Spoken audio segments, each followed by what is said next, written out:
So I think this is going to be a relatively easy section today as we discuss our properties of logs. There's 7 different properties of logs that we're going to discuss. Property number 1 says that log base b of 1 is equal to 0. Now we know that our knowledge of logs is pretty limited, so I like to look at these properties of logs in terms of exponents, and that'll help them make more sense to us. If I rewrite this first property in exponential form, this is the same as b to the 0 equals 1. And we know with our knowledge of exponent rules that it's true that anything raised to the 0 power is always equal to 1. Our property number 2 says that log base b of b is 1. So if your base and your argument are the same, it's going to be equal to 1. And if we look at this in exponential form, the exponential rewrite is b to the first is equal to b. And again, we know that's true with our exponent rules. Oh, number 3 and 4, I like to think of as our inverse properties.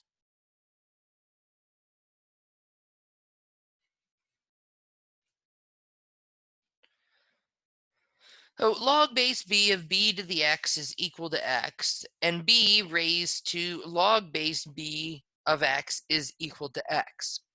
So you know how, like, if we have the square root of x squared, the square and the square root cancel out and leave us with just x? Similarly, if we have the square root of x and we square it, again, the square and the square root cancel out and leave us with just x, because these two functions are inverses of each other, square, square root. Well, that's true for log base b and exponential base b. Log base b is always going to cancel with exponential base b, and then we're left with just the x. And it can go the other direction too, just like we had with the square and the square root. Our exponential base b and our log base b cancel out, and then we're left with simply the argument. These next 3 properties we're going to use to combine and separate logarithmic expressions. Number 5 says that log base b of m times n is equal to log base b of m plus log base b of n.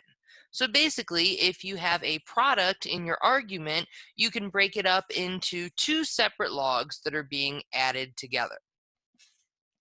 I always try to relate new stuff to old stuff to help me remember it. We know that logs and exponentials are related, so I always think about, well, what happens when I have like x squared times x to the third? When I'm multiplying 2 exponents together, I end up adding the exponents. So I remember with logs, when I see multiplication, I add just like I do with my exponent rules. Property 6 has to do with having a quotient in the argument. Log base b of m divided by n is equal to log base b of m minus log base b of n. So if there's division in our argument, we are going to break it up into 2 separate logs and subtract. And this is true for our exponent rules as well. If we have x to the 5th over x to the 2nd, we end up subtracting our exponents. So we're going to do the same thing with logs. And then last but not least, our property number 7 has to do with an exponent inside the argument of our log. Log base b of m raised to the p is the same as p times log base b of m. So this just comes out in front. The reason that it works out that way is really it's just an advanced application of our property number 5. If we have an exponent inside of our argument, this is the same as like log base b of m times m times m. I'm just going to do 3. Our property number 5 says that that's going to become addition 3 times. And since I have the same thing added together 3 times, I can combine those like terms, and I end up with 3 log base b of m. So it's just a shortcut just to take the exponent and put it in front as a coefficient. But we can see where that comes from based on our property number 5. Questions at all on the properties before we start using them? I see. So the log base b can be thought of as its own full unit. Or I guess you Well, don't need to combine the log and the base b. I mean, to separate them. but everything, you can't have just log base b without an argument. You have to have something else after the b. Yes, but I mean to understand how these properties work. Okay, say that part again then, Anthony. To understand how these properties work, like with the third one. Like Log base b, number three, or are you talking about number 7 at the bottom? number 3. Okay, so say what you said again then. Wait, no, number 4, my mistake. Okay, so say what you said again then about number 4. Where log base b can be thought of as an inverse exponent or Yes. something along those lines. Yep. So there's different times where we might want to rewrite our log as the sum or difference of simpler logs. Honestly, we don't really need this until Calc 2. But we're going to practice it now as we're first learning about it. We'll touch on it again in pre-calc, but really we're banking this for Calc 2. So let's rewrite as a sum or difference of simpler logs. We're going to kind of go in order 5, 6, 7 of our properties of logs. I want to look to see if there is any multiplication or division happening inside of our argument. So this first one, we have log base b of x to the 4th times the cube root of y. So we have multiplication happening right here. So that means that we're going to want to split it into 2 separate logs that are being added together. Log base b of x to the 4th plus log base b of the cube root of y. Property number 6 is not going to be applicable to this example because there is no division happening. So 5 and 6 are taken care of. Now we just want to deal with property number 7, which involves any exponent happening in the argument. We clearly have an exponent in this first argument, so we want to take that and bring it out in front.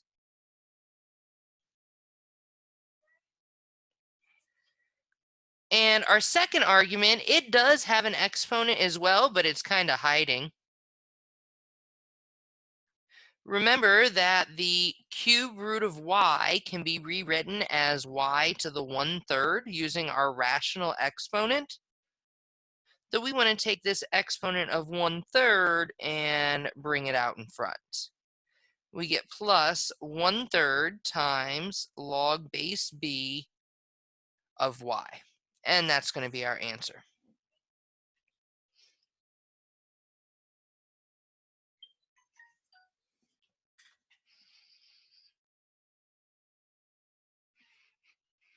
Questions, anybody?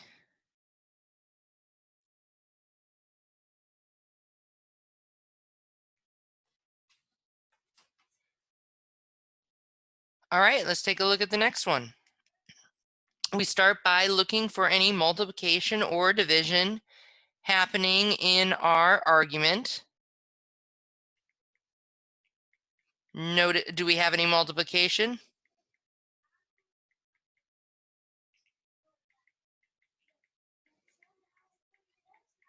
No. We don't, but we do have division. So division, we want to break up using subtraction. So this will be, here's our division, so we're breaking it up there. Log of a to the 4th minus log of b to the 5th. And it's really important that you are writing the log every single time when we break it up. Now that we don't have any multiplication or division inside our arguments, we want to turn our attention to any exponents that may exist in our argument. I clearly have an exponent here to bring in front and here to bring in front. We end up with 4 times log of a minus 5 times log of b.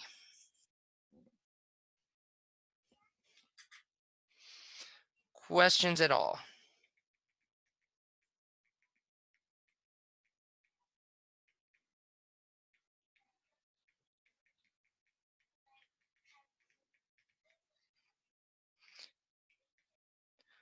All right. Well, here, we made a big jump. So typically I'm like, oh, step out all your problems. It'll be so much easier. But honestly, I think with these ones, it's so much easier to kind of jump steps. All right. So any multiplication that's occurring, we separate with addition. And any division that's occurring, we separate with subtraction. Well, notice that we have multiplication in our numerator and multiplication in our denominator. If I were to do this, and I wouldn't write this down, I'm trying to show you like the long technical way, and then I would not do it this way. So like we see this division right here. So this would make it log of 5y times 4x plus 1 to the 7th minus log of x times the cube root of 2 minus 7x. So then within each of these arguments, there's multiplication, and we would have to split it up. But I don't like to do it this way. The first one probably isn't an issue. It's the minus that's a problem, because now we would have to subtract log of x plus log of the cube root of 2 minus 7x, and then we need to remember to distribute this negative. And people forget to distribute that negative all the time. So I kind of like to tell you guys just a shortcut to do it. And then we don't have to worry about distributing the negative. And sometimes when we write more, it makes it more confusing, I think. So I look for all the separation of multiplication. Now, a common mistake that I see is that people will say in the numerator, oh, well, there's only one multiplication, 5y, and then the parentheses. But remember that 5y is 5 times y, so that's actually 3 multiplications happening in the numerator, and then we have 2 multiplications happening in the denominator. I'm going to rewrite this in one shot, taking care of all the multiplication and the division together. I'll go back and deal with the exponents later. When rewriting this, any multiplication that is occurring in the numerator, I should have a plus in front of my log. Now this leading log, because it's first, we don't actually need the plus, but it's positive. Positive log of 5 plus log of y plus log of 4x plus 1 raised to the 7th. Now, any factors that come from the denominator, it's going to get a minus in front of that log. I'm basically taking care of that whole distributing a negative just from the very beginning.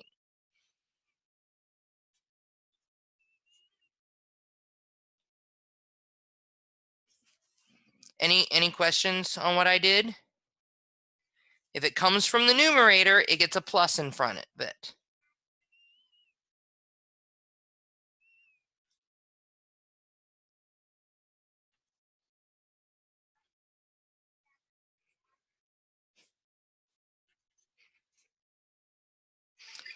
If it comes from the denominator,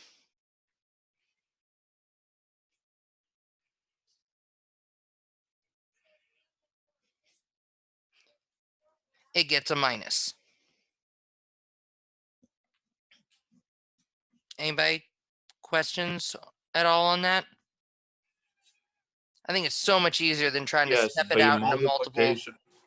I'm sorry, go ahead. multiplication within the parentheses for 4x. No, so that we can't split up because that whole thing is being raised to the 7th power. And we have that +1. We have no property to separate an argument that has addition in it. Okay. Anybody else?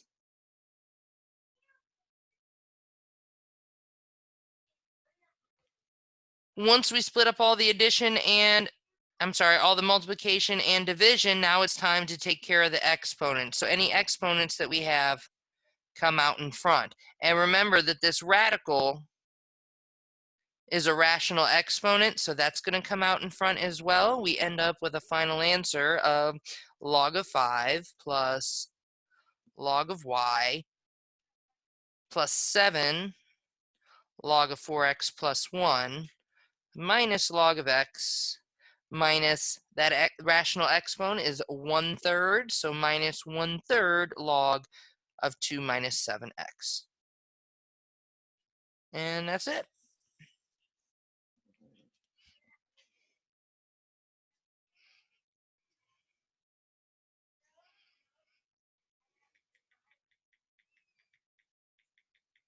Questions at all?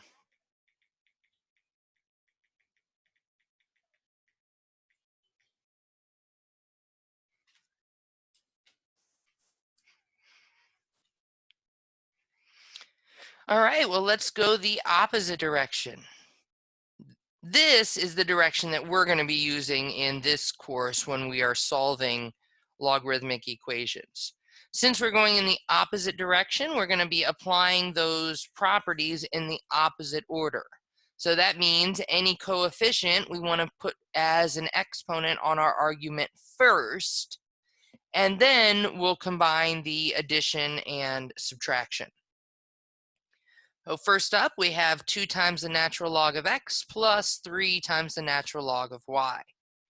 We'll start by taking these coefficients and putting them back as exponents. So that's the natural log of x squared plus the natural log of y to the 3rd.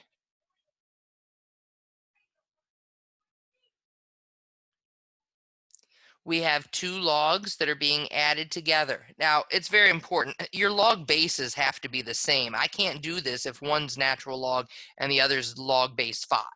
They have to be the same log base. All right, we're adding these 2 logs. In order to combine them, we need to multiply their arguments together. This becomes the natural log of x squared times y to the 3rd. And then the very last thing you want to do is see if you can simplify the log.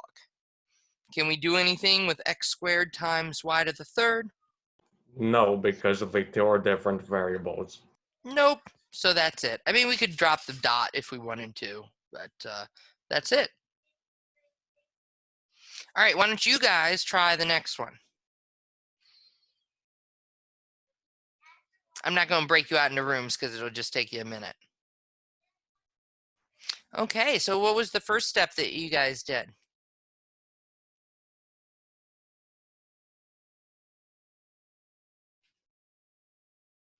B log of root of A. Okay, minus so we start by putting our coefficients back as exponents. And it's up to you if you want to rewrite this as a to the 1/2 or the square root of a. Yeah. You know, it's kind of up to you. I'd probably leave it as a to the 1/2 in the beginning, just because it's possible I might have to simplify my argument, and I'm more comfortable simplifying things using my exponent rules than having it in the radical notation. Okay. Great, so we put our coefficients back as exponents. Then we see subtraction. So what do we do with our arguments? Divide it together. We're going to divide them. A to the 1/2 over b to the 3rd. Can we simplify those variables inside the argument? No. Nope. So this is just our answer. So at this point, if I wanted to rewrite it as the square root of a, I would feel comfortable. But we're going to see, like in our next example, that you might end up with an argument that looks like this. And if you have the square root of a on top, you may not think to simplify it using our exponent rules. Okay. Oh, yeah. Oh, I see. I just jumped quickly in difficulty. We're going to start it the same, though. I'm going to take any coefficient and put it back as an exponent. So I have 1, 2, 3 coefficients to put as exponents. Oh, here we're going to have a log base 2 of x squared minus log base 2. Well, so now I have a question here. I've never had to put a coefficient back as an exponent when I had more than just one variable in my argument. This exponent of 2 needs to go to the entire argument of 3y, which means that eventually we're going to have to turn that into 9y squared. Any questions on that?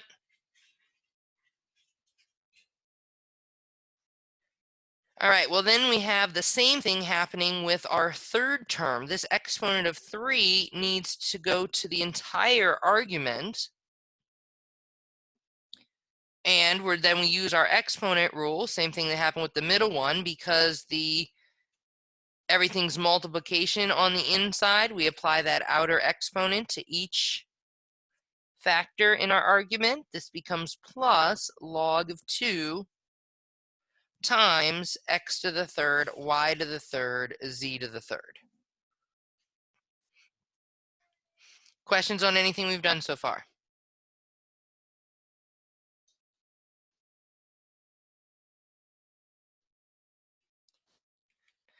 Well, just like when we were going the opposite direction with the more complicated argument, I told you I thought it was easier to do a bunch of moves in one. I definitely think it's true here as well. So if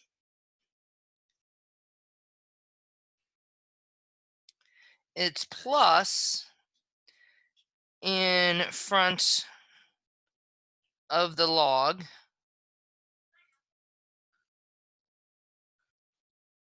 put the argument in the numerator.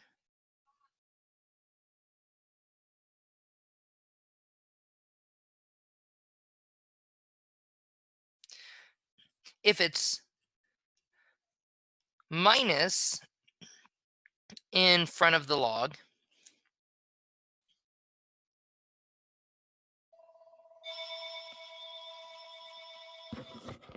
boys, can you get the phone, please? Right now.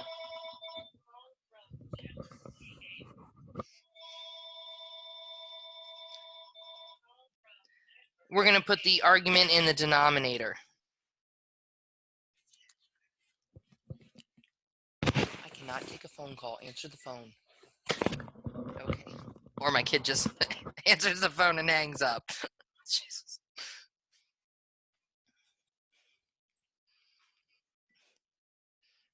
We're going to put the argument in the denominator.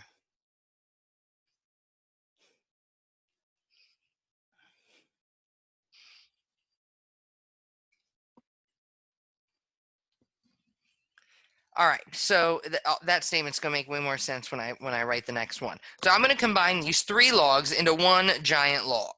So it's going to be one giant log, log base 2. Now I know there's going to be a fraction involved because some of my logs are plus and some of my logs are minus. If it's a plus in front of the log, we're going to take that argument and put it in the numerator of this new big giant argument.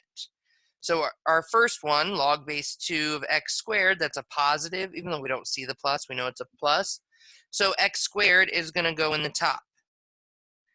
Our next one, it's a minus in front. Well, we know we combine things that are minus by dividing. So you're just going to take its argument and put it into the denominator. Now we have another one with a plus in front of it. So this argument is going to go in the numerator. and the operation between those arguments is multiplication. So there we go. Questions on how I combined any of those?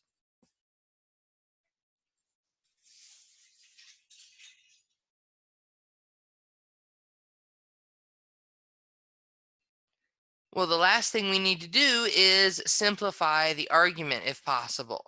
Can this argument be simplified? Yes. How? The x squared and x to the third goes to x to the fifth. Right? We can combine those to be x to the fifth. Anything else? The y's. All right, I got y to the third over y squared. There we will subtract our exponents. So this is going to turn into log base 2. As Taylor said, the x's are going to go together and become a 5. X to the fifth. We can simplify the y's, so y to the third over y squared leaves me with a y on top. There was nothing to simplify with the z to the third, nothing to simplify with the 9. There's our answer. Questions at all?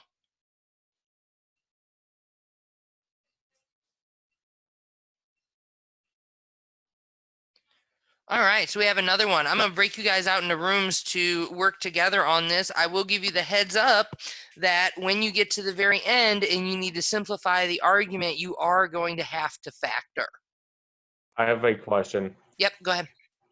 So do we distribute the exponent if it's multiplication or subtraction? It's No, addition or multiplication or subtraction. division. If it's addition or subtraction as opposed to multiplication or division within the parentheses. Okay, so you're saying that if you have something like this, and then you turn it into log of x minus 1 squared, is this what you're talking about, Anthony? Yeah. Do not, you'd have to write that twice and FOIL it out. You can't square the x and square the 1. And that would be true if this was addition as well. We only can do it if the operation inside the log Is multiplication is or multiplication or division. division? Does that clarify it? Yes. All right, so yeah, I'm gonna break you guys up into rooms and give you 5 minutes to work on this, but like I said, you will definitely have to factor that last step when you're going to simplify. Okay.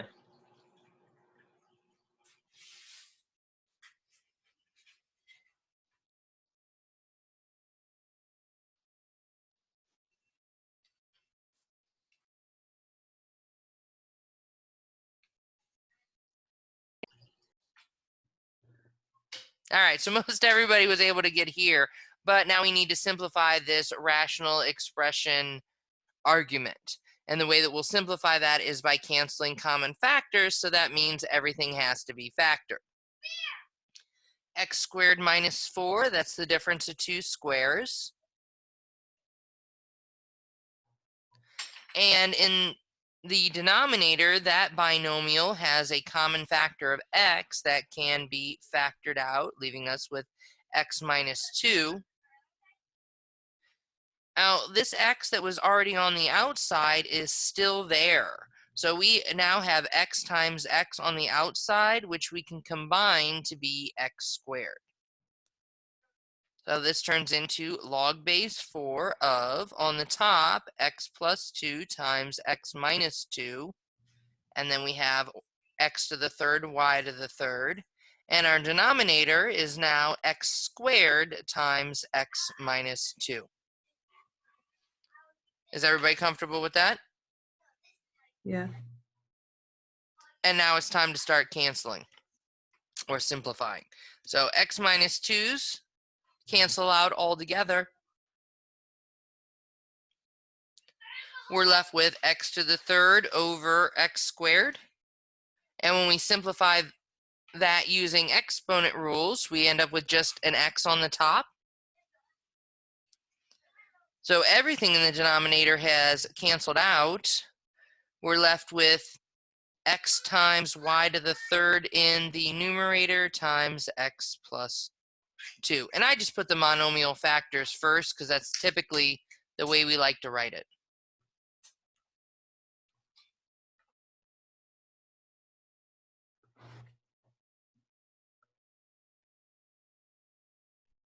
That makes sense. Questions, anybody? That's as hard as it could possibly get.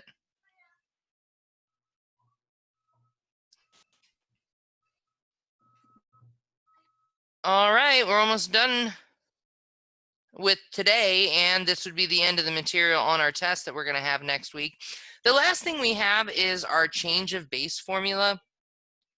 This is how we're going to address trying to get decimal approximations for things that our calculator can't do, like log base 5 of 17. We can't plug that into our calculator. So change of base formula is going to help us with that. For any logarithmic bases a and b, and any positive number m, log base b of m can be rewritten as log base a of m divided by log base a of b. Basically what that means, if you have log base b and you don't like log base b for whatever reason, you don't want the base b, you can rewrite it as a log base of your choosing. So we chose log base a. And you can change it to log base a as long as you use this ratio. Log base a of the argument divided by log base a of the original base. So we can rewrite a log into any other base we feel like it. Well, since our calculators can only do log base 10 and log base e, I would like to turn it into one of those bases. So I've kind of simplified it here to where it's going to actually be useful for us. We're going to take log base b of m and rewrite it as log base 10 of m divided by log base 10 of b, or log base b of m can turn into natural log of m divided by natural log of b. Doesn't matter which one you use. You're going to get the exact same answer every time. I typically use natural log, but that's just because ln is literally less to write than log.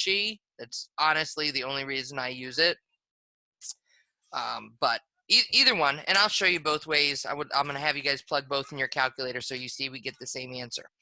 To help us remember what goes on the top and what goes on the bottom, I kind of just use visual cues. See, the B is down low, so the B goes down low, and the M is up higher than the B, so the M goes up in the numerator. And that's just how I remember it. All right, so let's use change of base formula to approximate log base 7 of 34. So we're just going to rewrite it either using our common log or our natural log so we can pop it in the calculator. This is either going to be, if you want to use common log, this is going to be log of 34 divided by log of 7. Or you're going to have natural log of 34 over natural log of 7. I would actually encourage you guys to do both in your calculator just so that you see that we get almost exactly the same answer. It's off like the tiniest bit.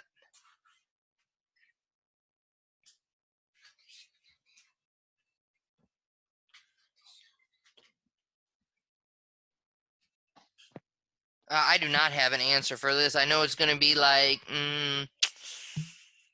probably a little bit more than 1.5, maybe like 1.6. 1.81. 1.81.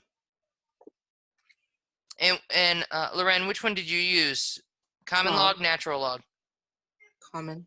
Okay. Anybody use the natural log?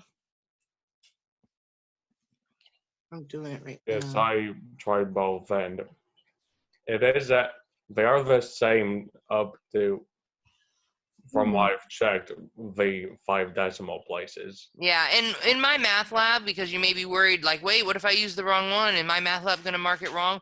My math lab will have like an error amount built in, so it'll be, say it's this answer plus or minus a certain decimal points to accommodate for this issue. So don't worry about that.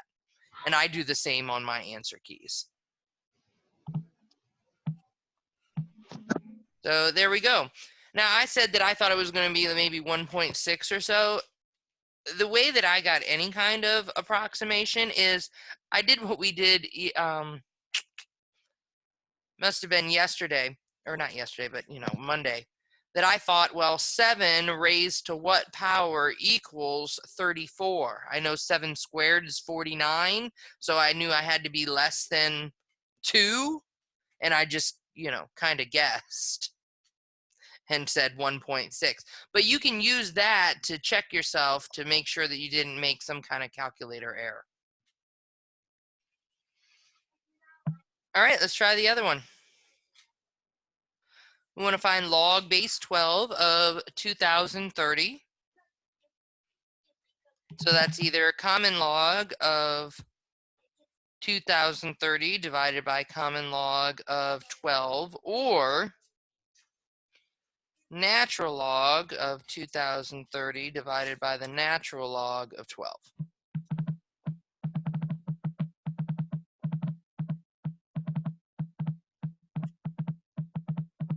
3.06. 3.06. Anybody else get something close to that? Yeah, I got that too. Perfect. All right, so that's it. That is the end of the material on this next exam. You'll notice it's not very much. Right? So, I mean, what all do we have? We have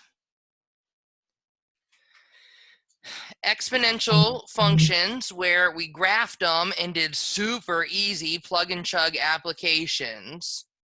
We have all the stuff on inverse functions. Now there I have quite a variety of things that I can do, so I think that we're going to have a decent number of problems coming from that. Then we have logarithmic functions where we graph them and then did converting back and forth between exponential and logarithmic form. So I'm sure we'll see problems practicing that. And we graphed them. And then we had what we did today, properties of logs and change of base formula. We're only looking at 4 sections on this next test. It's not a ton to study, so this could really be where you guys could make up some ground on grades if you feel like you're in that position, because there's not so much to study. Anybody have any questions for me? I do. On the take-home quiz, Yes. the last section, should we do both for you or just one? I don't understand the question. For the base change formula. What does it look like? I guess I don't know what it looks like. It's just the base formula. Do we do the log and the Oh, net? I don't care. Either one. Pick one. Okay. I have both answers on my answer key. Okay. Good question. Anybody else? I was just wondering what this next section is before the end of in the book. Like that's not, it says exponential and logarithmic equations and applications. Yeah, that's 4445 in the textbook. Okay, so it's not something we're gonna do before the test. No, but that is something that we're going to do. Well, we are going to do it before the test because I'm going to start lecturing that on Monday. And then our test is going to be on Wednesday. And then that material we'll see on the final exam. Okay. Anybody else? Last night I sent you something like through my math lab, but I figured it out, so you can ignore it. Okay, I actually slept last night. Oh my God, I went to bed at 9 o'clock. I can't even believe it. So yeah, so just ignore it because I figured it out. if it came in at midnight, like I usually reply, I did not last night. No, it was a little before then, but. Okay. Anybody else? All right, Cameron, stick around. I'm having office hours, so if you have any questions, please stick around. Otherwise, have a wonderful weekend, and I will see you on Monday. Thank you. See you.